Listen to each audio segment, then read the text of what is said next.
Join کر رہے ہیں ایسے نثار صاحب، سینئر اینکر، سینئر کالمنسٹ، اپنا تجزیہ پیش کرتے آئے ہیں کافی دہائیوں سے، اور پاکستان کو اس موڑ پہ آج کھڑے دیکھتے ہوئے کافی مایوس ہیں. نثار صاحب، thank you very much for joining us sir. Thank you very much for giving us your time. آپ نے کافی ڈیکیڈ سے کور کیا ہے پاکستان کو، دیکھا ہے یا رہے ہیں.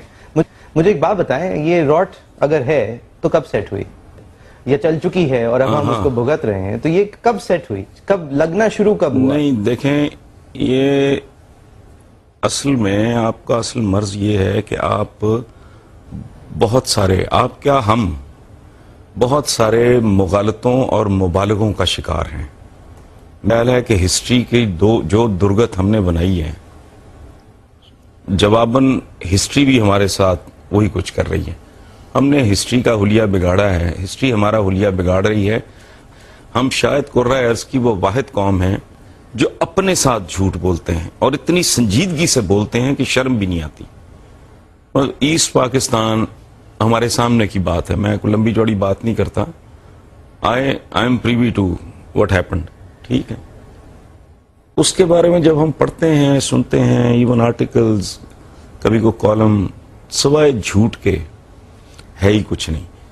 سو جس نے اپنے ساتھ سچ ہی نہیں بولنا، وہ اپنی کسی حماقت کو، اپنی کسی غلطی کو، اپنے برے رویے کو وہ کیسے امپروو کرے گا، کیسے ریکٹیفائی کرے گا؟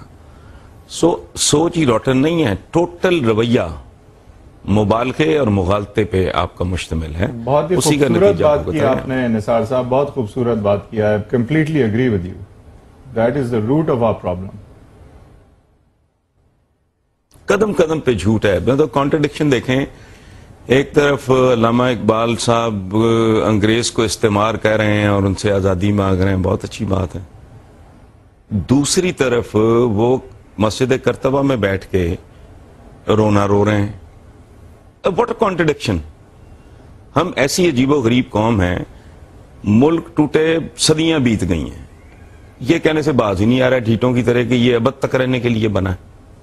یہ کتنا بڑا جھوٹ ہے. جب ہم جناح صاحب کی بات کرتے ہیں، بابائے قوم کی بات کرتے ہیں، وہ انتہائی اعلیٰ سیولرو کے قیمتی ترین سوٹس پہنا کرتے تھے، سٹائلش آدمی تھے، ڈائمنڈ کفلنگز، ایکسپینسو واچز، یہ وہ ساری دنیا جانتی ہے. ان کے گھر بڑے عالی شان، بڑے خوبصورت. جب ہم ان کا ذکر کرتے ہیں تو ان کی نفاست، وہ صاحب ذوق تھے، وہ بڑے خوش لباس سے اس کو گلوریفائی کر دیتے ہیں. اچھا، ایٹ دا سیم ٹائم جب ہم حضرت موہانی کے بارے میں بات کرتے ہیں، جس بیچارے کے پاس ایک لوٹا، ایک بستر اور میرا خیال ہے 1-1.5 جوڑے کے علاوہ تھا ہی کچھ نہیں، اس کی اسرت اور غریبی کو ہم درویشی کہہ کے گلوریفائی کرنا شروع کر دیتے ہیں. مجھے تو آج تک سمجھ نہیں آئی یہ کیا کہہ رہے ہیں. ایک کو آپ نے بڑا اچھا آئیڈینٹیفائی کیا، لیکن آپ کے خیال سے ایٹ آور انسیپشن کچھ ایسے کنسیپچول ایشوز ہیں جو ہم نے نہیں ڈیل کیے؟ کیا یہ بھی ہماری جو فاؤنڈیشن ہے اس کے ساتھ مسئلہ نہیں کہ ہم یہ نہیں جو ہے تعین کر سکے، ہم اس کا فیصلہ نہیں کر سکے کہ کیا یہ تھیوکریٹک سٹیٹ ہوگا پاکستان، کیا یہ سیکولر سٹیٹ ہوگا، کیا یہاں پہ ملٹری رول ہوگا یا یہاں کانسٹیٹیوشنل رول ہوگا، یہاں فیوڈلزم کا راج ہوگا یا پھر جو ہے اربن جو لائف سٹائل ہے وہ پرمیٹ کرے گا even in non urban centres. ہم نے کچھ ایسے بیسک ایشوز ہیں. نہیں، آپ بہت دور چلے گئے ہیں. آپ آج کا اپنا آج دیکھ لیں. 63 سال پہلے آپ جو پرانی موویز ہیں پارٹیشن کی، بلیک اینڈ وائٹ، وہ اٹھا کے دیکھ لیں. آج اگر عوام جہالت اور جذباتیت کا اس بری طرح شکار ہیں، ان کا کوئی کانسیپٹ کلیئر نہیں ہے، ان کی کوئی پریورٹیز نہیں ہے، یہ ہوا میں باتیں کرتے ہیں. مطلب یہ کیسا، میں ایٹم بام کے بارے میں کہا کرتا ہوں، یہ کیسی ایٹمی قوت ہے جس کا سارا دھڑ، سارا جسم، اپر لوور ہاف سارا مفلوج ہے، وہ ویل چیئر پہ ہے، صرف اس کا ایک بازو جو ہے وہ بہت مضبوط ہے. آپ کہہ رہے ہیں ہماری ایسے آدمی کو تو کوئی تماچا مار کے بھاگ جائے تو وہ معذور آدمی کیا کر لے گا؟ یہ اس طرح کی ایٹمی طاقت ہے. ایٹمی طاقت ہونے کا مطلب ایک پیکج ہے، لیکن وہ قوم، مطلب جن کا آج یہ حال ہے، جو آج اتنے جذباتی ہیں کہ کبھی نہیں سوچتے کہ ہمارے سارے ہتھیاروں کے نام پہ ہیں، انویڈرز کے نام پہ ہیں. یہ خلجی ہے، یہ غوری ہے، بھائی کوئی مولا بخش بھی ہے، کوئی لوکل بندہ بھی ہے؟ نو. تو جن کی جذباتیت اور جہالت کا یہ لیول ہے آج، 2011 میں. تو ان بیچاروں کو کیا پتا تھا؟ وہ لے کے رہیں گے پاکستان، بن کے رہے گا پاکستان. پاکستان کا مطلب کیا؟ میں ذاتی طور پہ دیانتداری سے سمجھتا ہوں، میں غلط ہو سکتا ہوں، لیکن میری جو ہسٹری کی انڈرسٹینڈنگ ہے کہ بابا قوم واز ایبسلیوٹلی کلیئر کہ یہ ملائیت وغیرہ، وہ اس بندے کی آپ ساری زندگی سامنے ہے آپ کے، کیا تعلق ملائیت کے ساتھ اس بندے کا؟ جن لوگوں نے اس ملک کو ٹوتھ اینڈ نیل اپوز کیا، میں قطعاً یہ نہیں کہہ رہا کہ انہوں نے غلط کیا. کسی بھی ایشو پہ دو آراء ہوتی ہیں، میں ان کو بلیم نہیں کر رہا. میں تو جماعت اسلامی کے دوستوں کو کہا کرتا ہوں کہ یار تم اپنے سٹینڈ اور سٹانس سے کیوں ہٹ گئے ہو؟ تم کہو کہ اس وقت ہم نے یہی بہتر سمجھا تھا کہ بھئی نہ ہونا بہتر ہے. مثلا میں کبھی کبھی یہ سوچتا ہوں کہ بر صغیر کے مسلمان آج کوئی 17-18 کروڑ یہاں ہیں، لگ بھگ اتنے ہی انڈیا میں، لگ بھگ اتنے ہی بنگلہ دیش میں. اس کا مطلب ہے the Muslims of subcontinent stand divided 3 حصوں میں. تو میں آج اگر یہ سوچ رہا ہوں، تب اگر کچھ لوگوں نے سوچا کہ یار ہم اندر بیٹھ کے لڑیں گے، ہندوؤں کو سارٹ آؤٹ کریں گے، یہ کریں گے، وہ کریں گے، وغیرہ وغیرہ وغیرہ، تو وہ کوئی جرم نہیں تھا. لیکن سر یہ بھی تو ایک بات جو ٹو نیشن تھیوری ہے، لیٹ می کمپلیٹ. وہی لوگ جب پاکستان بن گیا وہ اس کے ٹھیکیدار بن گئے. قرارداد مقاصد اور اس طرح قوم کو ایسی بھول بھلیوں میں ڈالا ہے کہ بیسک ایشوز پہ ہی کنسنسس نہیں.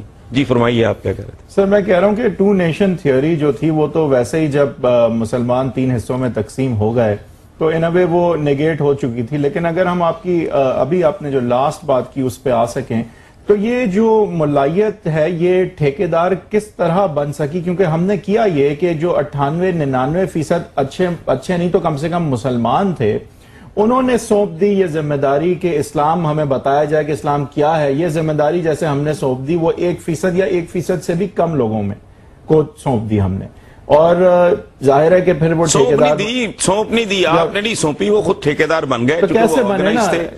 کیونکہ وہ آرگنائز تھے. میں وہی عرض کر رہا ہوں جی، ان کی ملوکیت کے دنوں سے یہ ٹریننگ تھی اس ایلیمنٹ کی. اور ایک بڑا مشہور کامن سا شعر ہے، آپ نے بھی ہزاروں بار سنا ہوگا، امیر شہر غریبوں کو لوٹ لیتا ہے، کبھی بہیلا مذہب کبھی بنام وطن.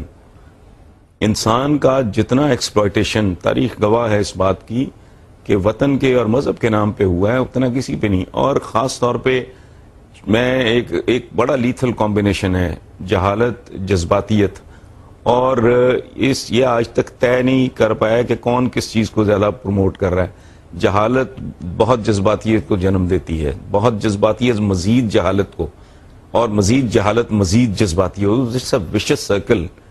وہ چونکہ ٹرینڈ قسم کے لوگ تھے، سودا بیچنا بہت آسان تھا ان کا، چونکہ ان کا سودا اس قسم کا تھا. جب آپ جو بندے کے مذہبی جذبات ہیں اگر آپ اس کی ایکسپلائٹیشن پہ تل جائیں تو یہ بھی کتنا آسان ہے کہ بندہ خود کچھ جیکٹ پہن کے ایک ایسے سفر پہ روانہ ہو جاتا ہے جو سوائے اپنی اور دوسروں کی تباہی کے علاوہ جس میں سے کچھ بھی نہیں نکلتا. لیکن since they our brain washed, آسان ترین حربہ ہے. آپ کیا سمجھتے ہیں نثار صاحب، مستقبل کیا ہے؟ دیکھیں، مستقبل جانچنے کا میں کوئی نجومی تو نہیں ہوں. میں نے کوئی طوطا بھی نہیں رکھا ہوا جو مجھے فال نکال کے بتا دے. ایک سیدھا سادہ فارمولا ہے.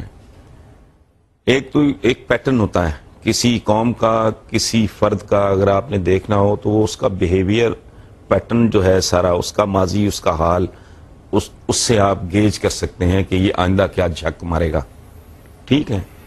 دوسری بات یہ ہے میرے بھائی کہ آپ کی پرفارمنس ہی آپ کا مستقبل ہوتی، آپ کی کارکردگی ہی آپ کا کل ہے.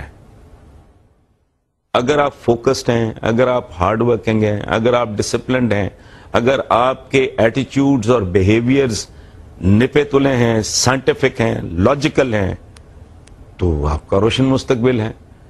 اگر اس کے علاوہ ہے تو یہ قرہ عرض دیکھیں، بات سنیں، یہ یا ایھا الناس کا معاملہ ہے، یہ کوئی مسلمانوں کے لیے مختص نہیں کیا ہے. یہ اللہ پاک کا باغ ہے. یہ مودودی صاحب کا بڑا خوبصورت ایک کتابچہ ہے، بہت ہی خوبصورت، بناؤ بگاڑ اس کا عنوان ہے کہ اللہ پاک کا باغ ہے یہ قرہ ارض. یہ اہل لوگوں کے پاس جائے گا جو اس کو بہتر طریقے سے اس کو مینٹین کر سکیں گے، وہ آٹومیٹکلی ان کی طرف چلا جائے گا. یہ اس لیے نہیں ہے کہ چونکہ میں مسلمان ابن مسلمان ہوں تو نہ، قطعاً نہیں. بائبل کا بھی ایک کوٹ ہے حسن نثار صاحب کہ the meek will inherit the earth. لیکن ایک بریک لیں گے سر. آپ نے قوم کے حوالے سے کہا اس قوم کا فیوچر, حالانکہ آپ نے خود کہا کہ آپ نجومی نہیں ہے, لیکن فیوچر جو ہے وہ پاسٹ پرفارمنس سے دیکھ لیا جاتا ہے. سر میرا سوال نہیں, پریزنٹ پرفارمنس بھی اس میں شامل کر رہے ہیں. ایک بریک کے بعد میں آپ سے یہ پوچھوں گا, ٹھیک کر تو دیکھ لیا جاتا ہے, لیکن جب آپ قوم ہی نہیں ہو, اور قوم کی ڈیفینیشن کیا ہوتی ہے؟ ایک قوم ہے آپ, پاکستان اس وقت ایک قوم ہے. کراچی میں تو ایسا نہیں لگتا, میرے خیال سے پنجاب میں بھی ایسا نہیں لگتا ہوگا. آپ دیکھ رہے ہیں agenda 360. Back with you after break.